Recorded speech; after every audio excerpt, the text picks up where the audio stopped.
కరీంనగర్ జిల్లా ఇప్పలపల్లిలో అమానుష ఘటన జరిగింది. తన భూమికి నష్టపరిహారం ఇప్పించాలని ఓ రైతు తహసీల్దార్ కాళ్లు పట్టుకున్నాడు. ఇప్పలపల్లికి చెందిన శ్రీనివాస్ తన 23 గుంటల భూమిని రోడ్డు విస్తరణలో కోల్పోయాడు. ఒక్కో గుంటకు 56,000 రూపాయల చొప్పున పరిహారం చెల్లించాల్సి ఉండగా 36,000 రూపాయలు మాత్రమే ఇచ్చారు. మిగిలిన డబ్బులను ఇవ్వాలని 2 ఏళ్లుగా అధికారుల చుట్టూ తిరిగినా పట్టించుకోలేదు. దీంతో రోడ్డు విస్తరణ పనులను అడ్డుకున్నారు. ఈ క్రమంలో బాధిత రైతు అధికారి కాళ్లపై పడి పరిహారం ఇప్పించాలనుకున్నాడు. ఎంత చెప్పినా వినకపోవడంతో రైతు శ్రీనివాస్ను పోలీసులు అరెస్ట్ చేశారు. రైట్, ఇక ఇదే అంశానికి సంబంధించి మరిన్ని అప్డేట్స్ ను మా కరెస్పాండెంట్ రాజు అందిస్తారు. రాజు, చెప్పండి. జమీమా కరీంనగర్ వరంగల్ 563వ జాతీయ రహదారి విస్తరణలో భాగంగా కరీంనగర్ జిల్లా శంకరాపట్నం మండలంలోని ఇప్పపల్లి గ్రామానికి చెందిన రైతు వెంగళ శ్రీనివాస్ తన 23 గుంటల భూమిని కోల్పోయాడు.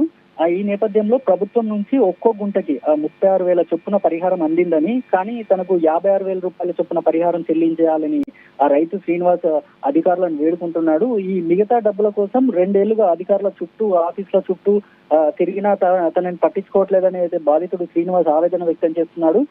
ఈ క్రమంలో ఈ రోజు రహదారి విస్తరణ పనులను అడ్డుకొని బాధితుడు శ్రీనివాస్ నిరసన వ్యక్తం చేయగా స్థానిక తహసీల్దార్ అక్కడికి చేరుకొని రైతు శ్రీనివాస్ కి నచ్చజెప్పే ప్రయత్నం అయితే చేశారు.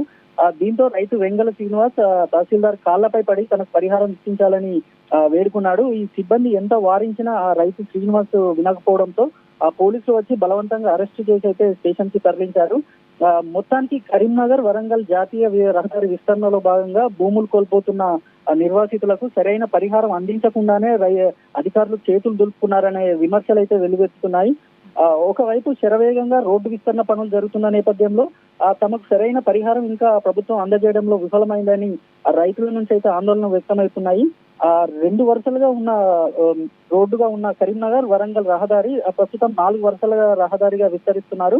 ఇదివరకే రహదారి విస్తరణ నిర్మాణానికి సంబంధించి భూసేకరణ మొత్తం పూర్తయిందని అధికారులు చెప్తున్నప్పటికీ ఈ రహదారి నిర్మాణంలో హైవే వెంట ఉన్న గ్రామాలను దృష్టిలో పెట్టుకోకుండా ఈ రోడ్డు నిర్మాణాన్ని అయితే చేపట్టారని పెద్ద ఎత్తున విమర్శలు వెల్లువెత్తాయి.